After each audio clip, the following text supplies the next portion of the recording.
Good morning, everyone. Tragically, just 2 days ago, a family in our synagogue had a terrible fire in their apartment, and the entire apartment burnt down to a crisp.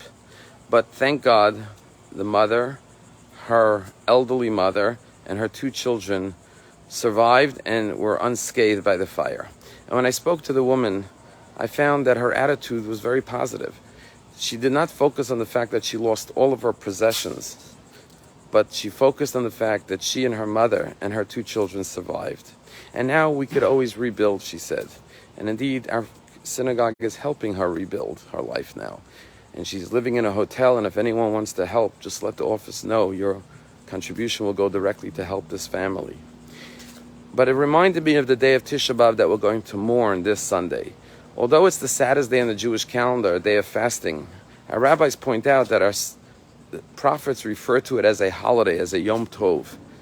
And our rabbis say, why would they call the saddest day, the day that the Babylonians and the Romans destroyed our temple, a holiday, a Yom Tov?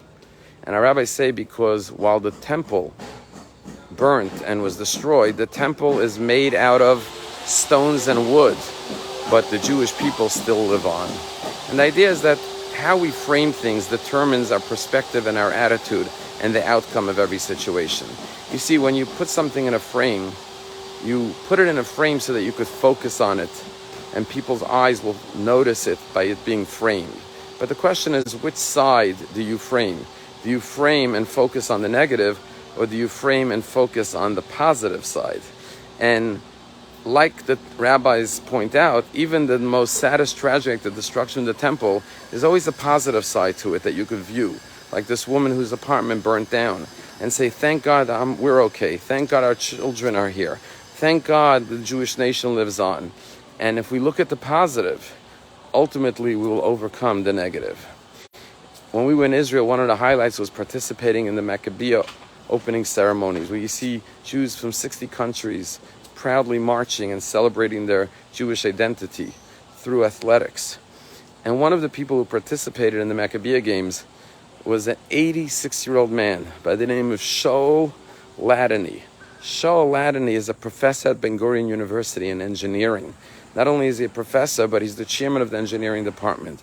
But he's also a tremendous athlete. And he ran in the Maccabeah games and did a half marathon, 13 miles, and completed it in 4 hours and 26 minutes.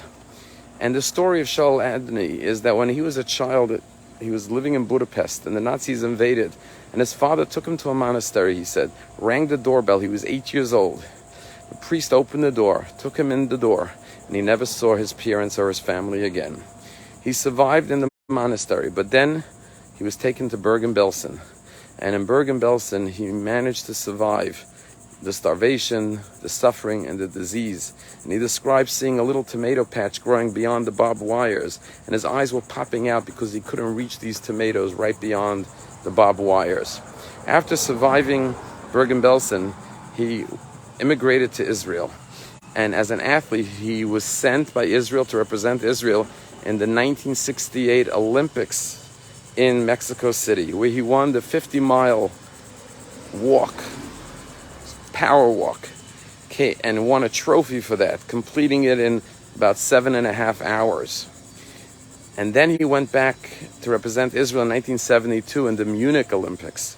And tragically, one night when he was sleeping, he and his roommate heard gunshots. They looked out the window and they saw one of their fellow athletes, his body being thrown out of the window. And he and his friend escaped through the back door and ran through an open field as the terrorists were shooting at them. He and 3 other athletes, 4 athletes survived the Munich attack, but 11 athletes were murdered. And this survivor of this horrors of the concentration camps and the Munich attacks today is running marathons in the Maccabeah games. And when they asked him, how do you do this?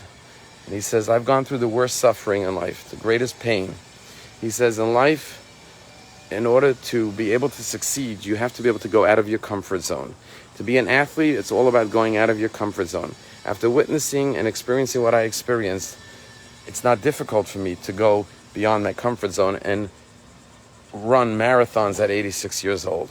And that's the idea of always seeing the positive in every situation, never allowing the struggles of life to defeat us, but always rising up, overcoming them by putting into focus and framing the positive aspects.